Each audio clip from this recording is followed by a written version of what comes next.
Hello friends, welcome to Manoj Gupta Academy. Today we are going to start with class 8th mathematics, lesson number 14, compound interest, practice at 14.2 part 1. So दोस्तों अभी तक आप लोगों ने इस channel को subscribe नहीं किया तो प्लीज सब्सक्राइब और चैनल लाइक कीजिए और अपने फ्रेंड्स के साथ शेयर कीजिए। अब हम लोग स्टार्ट करते हैं 14.2। फर्स्ट क्वेश्चन में क्या दिया गया है? On the construction work of a flyover bridge, there were 320 workers initially. Means एक कंस्ट्रक्शन वर्क चल रहा है फ्लाईओवर ब्रिज का, उसमें स्टार्टिंग में कितने वर्कर्स है? 320 वर्कर्स है। The number of workers were increased by 25% every year. और हर एक साल में वहां पे 25% वर्कर्स इंक्रीज होते हैं, बढ़ते रहते हैं। Find the numbers of workers after 2 years. Means 2 years के बाद वहां पे कितने वर्कर्स होंगे, ये हमको ढूंढना है, ये हमको पता करना है। तो अब यहाँ पे देखो, जिस तरीके से हम लोग ने 14.1 में क्वेश्चंस किए थे, प्रिंसिपल था, रेट ऑफ इंटरेस्ट था, टाइम था, सेम उसी तरीके से ये भी वर्ड प्रॉब्लम है, इसको हमको सॉल्व करना पड़ेगा। तो सबसे पहले उसमें कैसे किए थे? प्रिंसिपल अमाउंट, जो प्रिंसिपल था, प्रिंसिपल हमारा क्या है? यहाँ पे देखो 320 वर्कर से इनिशियल है, तो ये हो जाएगा 320 वर्कर्स, यहाँ पे लिख लो वर्कर्स। उसके बाद रेट कितना दिया गया है, कितने से इंक्रीज हो रहे हैं? ये 25% इंक्रीज हो रहे हैं पर एनम एवरी ईयर। उसके बाद टाइम कितना दिया गया है? टाइम एन होता है, ये दिया गया है 2 ईयर्स। इस तरीके से हमको दिया गया। अब हमको क्या निकालना है? After 2 years. आफ्टर 2 ईयर्स का मीन्स क्या निकालेंगे? पहले हम लोग निकालेंगे अमाउंट। अमाउंट का फॉर्मूला क्या है? P1 प्लस R अपॉन 100 का पावर n। तो P हमारे पास कितना है? 320, यहाँ पे 1, R दिया गया है 25 अपॉन 100 का पावर n मीन्स 2। अब देखो यहाँ पे अगर हम ध्यान देते हैं तो 25 एंड 100 है, तो ये इससे कैंसिल हो सकता है 1 टाइम में, ये 4 टाइम में। हमारे पास रिमेनिंग क्या बचेगा? यहाँ पे 320 और ये हो जाएगा 1 प्लस 1/4 का पावर 2। यहाँ पे क्या लिख सकते हैं? 320, 4 1 जा 4, 4 प्लस 1 5/4 का पावर 2। यहाँ पे हो जाएगा 320 इंटू 5/4 इंटू 5/4। तो इसको 1 टाइम फिर से लिख लेते हैं, 320 इंटू 5/4 इंटू 5/4। अब इसको कैंसिल करो, 4 8 जा 32 और ये 0 आ गया, ये 4 से कैंसिल होगा 20। अब हमारे पास रिमेनिंग क्या बच रहा है? 20 इंटू 5 इंटू 5। तो 25 जा कितना होता है? 100 इंटू 5 मीन्स टोटल कितने वर्कर्स हो गए? 500 वर्कर्स हो गए। तो यहाँ पे आंसर लिखो, there will be 500 workers after 2 years. 2 years के बाद में कितने वर्कर आएंगे? 500 वर्कर हो जाएंगे। अब हम लोग इसी तरीके से सेकंड क्वेश्चन करते हैं। क्या दिया गया सेकंड क्वेश्चन में? A shepherd has 200 sheeps with him. मतलब एक जो भेड़ पालने वाले हैं उनके पास स्टार्टिंग में कितने शीप है? 200 शीप है, 200 भेड़ है। Find the number of sheeps with him after 3 years. Means 3 years के बाद में कितने शीप्स हो जाएंगे उनके पास?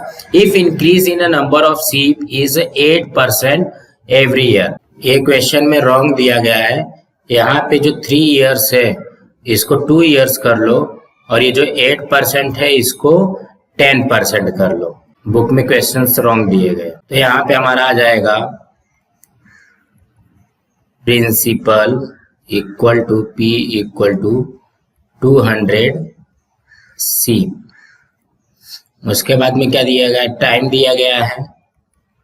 टाइम को क्या लिखते हैं? n, यहाँ पे 2। उसके बाद रेट कितना दिया गया है हमारे पास? 10%। अब हमको क्या फाइंड करना है, अमाउंट। अमाउंट का फॉर्मूला क्या होता है, P 1 प्लस R अपॉन 100 का पावर n। तो ये हो जाएगा P कितना है 200, 1 प्लस R दिया गया हमको 10 अपॉन 100, यहाँ पे पावर 2।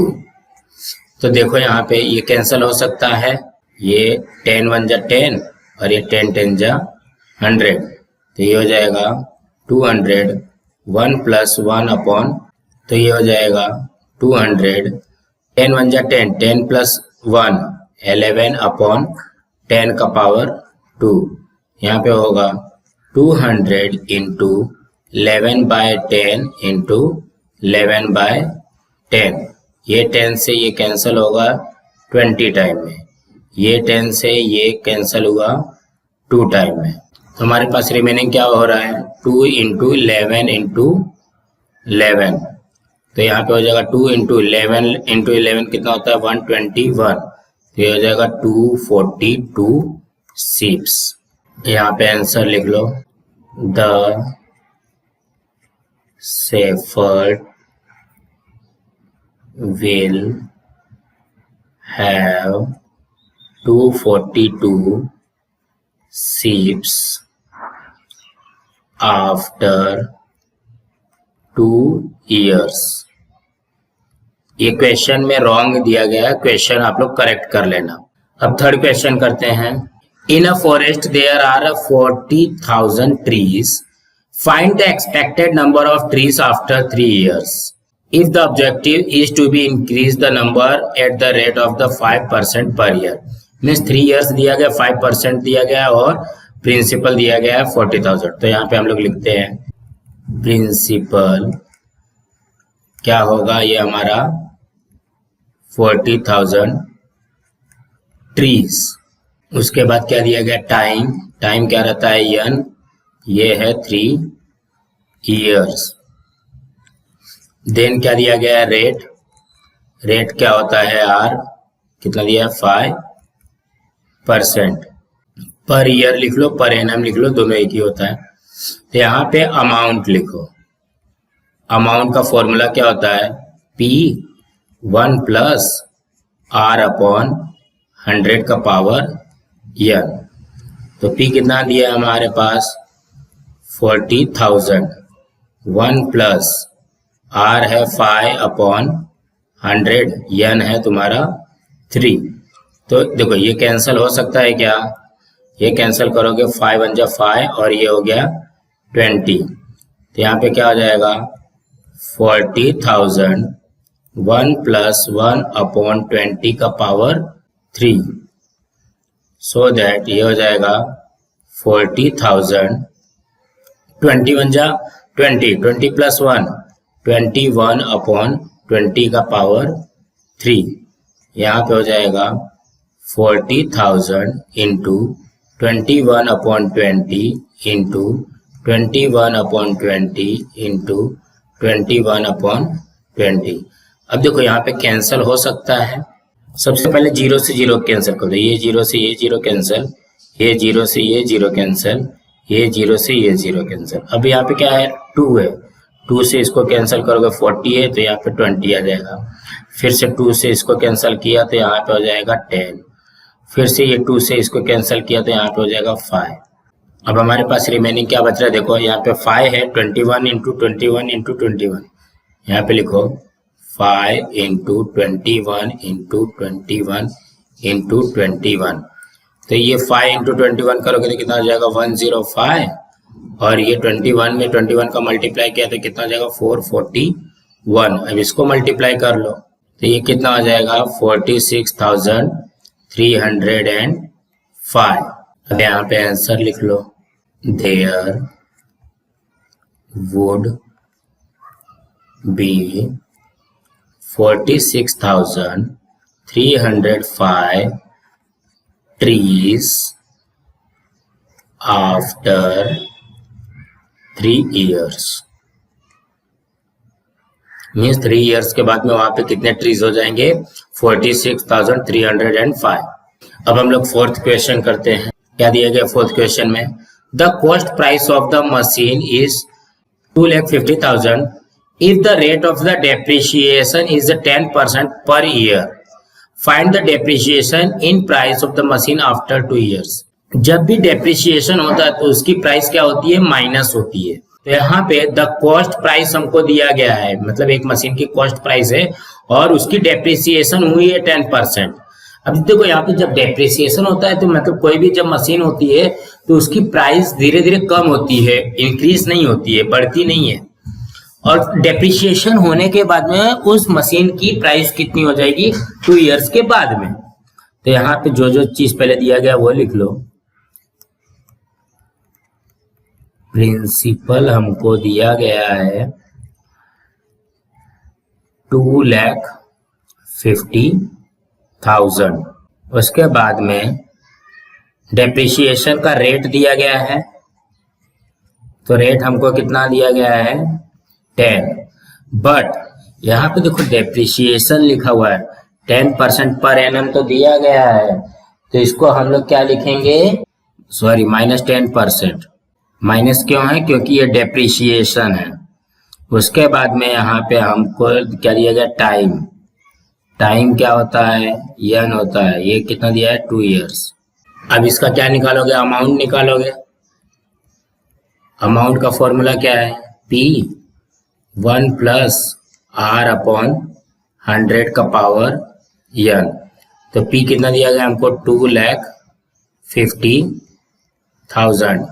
1 प्लस, अब देखो यहाँ पे R क्या है, माइनस में जाएगा ये R, -10, इसको ब्रैकेट में लिख लो, अपॉन 100 का पावर n कितना दिया गया, 2 इयर्स दिया।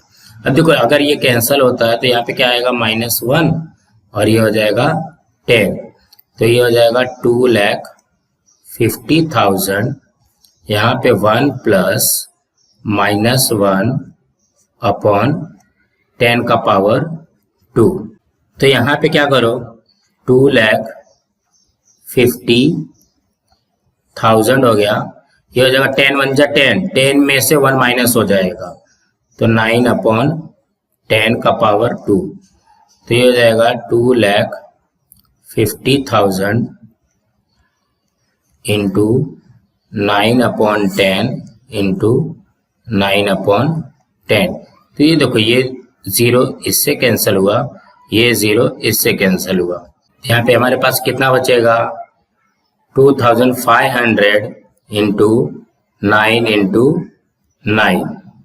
अब इसका मल्टीप्लाई कर दो, ये हो जाएगा 2,02,500। अभी हमको क्या निकालना है, find the depreciation in price the machine after 2 years. तो मतलब डेप्रिसिएशन वाला अमाउंट निकालना है।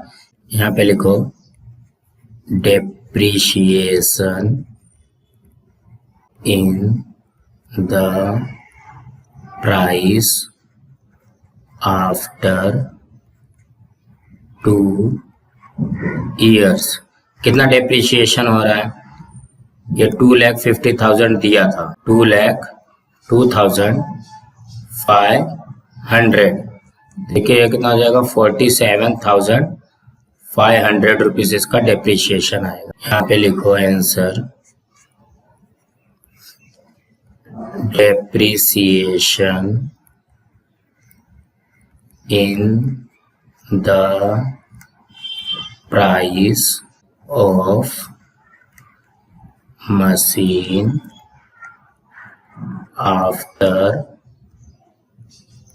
2 years is ₹47,500। सो दोस्तों इसके आगे के सम हम लोग नेक्स्ट वीडियो में देखेंगे।